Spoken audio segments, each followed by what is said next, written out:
Welcome to the today's Ayurveda platform. This is a second lecture of educational technologies. This is some banners. Continuing from last point, ICT and the governance in the education. ICT means information and communication technology. So, communication and technologies governance refers to how educational institutes manage, control, and ensure the accountability for ICT resources to meet their educational goals. उसके ऊपर भी किसी का control चाहिए ना, governance चाहिए ना, इसीलिए उसको ICT and governance in education बोला जाए. It's called as e-governance, the application of ICT for delivering government service efficiently and including education. It's called as e-governance. Edu governance, use of ICT to manage educational systems at various levels. Schools हो गया, colleges हो गया, university हो गया, ठीक है. Application in educational institution. सबसे पहला है administrative efficacy. Online admission process होती है बहुत सारी इसमें. उसके बाद ऑटोमेटेड अटेंडेंस सिस्टम है. जैसा कि हमें अभी आधार कार्ड लिंक है, आइरिस और थंब दोनों हम लोग यूज करते हैं, तो ये हो गया ऑटोमेटेड अटेंडेंस सिस्टम.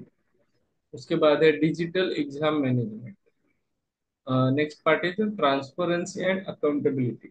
तो public access to information, university portals वगैरह डिफरेंट डिफरेंट रहते हैं वो सब. और उसमें online online grievance redressal mechanism है. तो ऑनलाइन ग्रीवेंस रिड्रेशल मैकेनिज्म मतलब ऐसा कि किसी को कोई एनोनिमसली कंप्लेंट भी डाल सकता है, और वो कंप्लेंट गवर्निंग बॉडी के पास जाती है, और गवर्निंग बॉडी वो कंप्लेंट की एक कमेटी बिठा के उसमें ये करते हैं. ऑफलाइन सिस्टम में आप कंप्लेंट करने जाओगे तो वो जो भी कंप्लेंट करने वाला बच्चा है या स्टूडेंट है उसके ऊपर एक्शन पहले ही बायस तरीके से एक्शन हो सकती है. इसीलिए ऑनलाइन ग्रीवेंस रिड्रेशल मैकेनिज्म जो है वो अच्छी तरह से काम करता है, तो ट्रांसपेरेंसी भी उसमें आती है. Next is resource management. Digital libraries होती है, डिफरेंट डिफरेंट कॉलेजेस की डिफरेंट डिफरेंट डिजिटल लाइब्रेरीज होती है. ये resources sharing platform INFLIBNET and Indian. तो ये भी आपको एमसीक्यू आएंगे. कौन से एमसीक्यू आएंगे? जैसे मूक आया था, है ना? वैसे ही ये हमको एमसीक्यू आएंगे. INFLIBNET, what is INFLIBNET? It's a e resource. इसमें सारे थीसिस आपको मिलते हैं. तो ये जो है एनडीएल और इन्फीबिट, ये है रिसोर्स मैनेजमेंट के. और इसके भी ऊपर एमसीक्यू आपको अच्छे पूछे जा सकते हैं, है ना. Next, from the book, of our reference book, we have taken from e-learning. Governance in education has shifted towards greater participation and transparency through ICT integration, ensuring that the learners are not passive recipients but active stakeholders, है ना. Examples है इसमें NKN का, national knowledge network, ये उसका example है. उसके बाद स्वयं, स्वयं में एक एग्जाम्पल है. फॉर मुक, स्वयं एक एग्जाम्पल है किसका? मुक का. ये भी आपको एमसीक्यू पूछा जाता है. व्हाट इज द स्वयं एंड व्हाट इज द मुक. तो ये भी मैंने लास्ट लेक्चर में जो आपको पढ़ाया है वो आप ध्यान से देखिए, तो आपको ये इसका आंसर समझ में. ऑनलाइन स्टूडेंट फीडबैक सिस्टम, तो ये एक अच्छी गूगल फॉर्म वगैरह से भी करते हैं, या अपने एलएमएस में ऑटोमेटिक लिंक भी रहती है. उसके बाद बेनिफिट्स हैं: improved service delivery, data-driven decision making, increased inclusivity and access. Sixth part is the method of teaching in institution for higher learning. Teaching methods today vary depends upon the philosophy, based on philosophy, technology adoption, and the learner's need. कौन क्या चाहिए, किस बच्चे को क्या चाहिए, उसके accordingly teaching अभी होती है.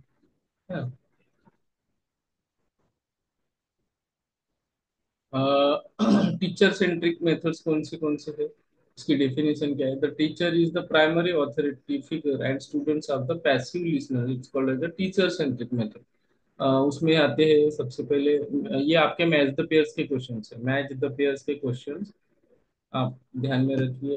क्वेश्चंस फ्रेमिंग जो है वो इस तरीके से ही होती है। तो मैच द पेयर्स में आते हैं, सबसे पहला आता है लेक्चर मेथड, उसके बाद आता है डेमोन्स्ट्रेशन, उसके बाद रीडिंग असाइनमेंट्स। तो ये आता है सारा टीचर सेंटर इसमें। नेक्स्ट इज इसके प्रोज क्या है? Efficient delivery of large content, clear authority and control. अभी जो मैं जो टीचिंग कर रहा हूँ वो टीचर सेंट्रिक है, टीचर सेंट्रिक है। इसके क्या है कॉन्स क्या है? लो स्टूडेंट एंगेजमेंट। अभी आप ऑनलाइन पूरे रिकॉर्डेड लेक्चर है तो आपका एंगेजमेंट है ही नहीं, इसलिए लो स्टूडेंट एंगेजमेंट। उसके बाद one size fits all approach. तो किसी को ये तरीका समझ में नहीं आ सकता, किसी को दूसरा तरीका समझ में आ सकता है। तो one size fits all approach ये किस में पाया जाता है? तो टीचर सेंट्रिक मेथड्स में पाया जाता है। Next is the learner centric approach. What is the definition? Student actively participate in the learning process. Teacher act as a facilitator. Facilitator teacher होता है ऐसा। इसमें पहला तरीका है सबसे important, PBL, problem based learning, flipped classroom, collaborative learning projects. PBL मतलब एक real life example, real life problem student को दिया जाता है और स्टूडेंट उसको सॉल्व करता है। फ्लिप्ड क्लासरूम मतलब प्री क्लासरूम असाइनमेंट स्टूडेंट को दी जाती है। उसके बाद लेक्चर होता है, लेक्चर के बाद पोस्ट लेक्चर असाइनमेंट।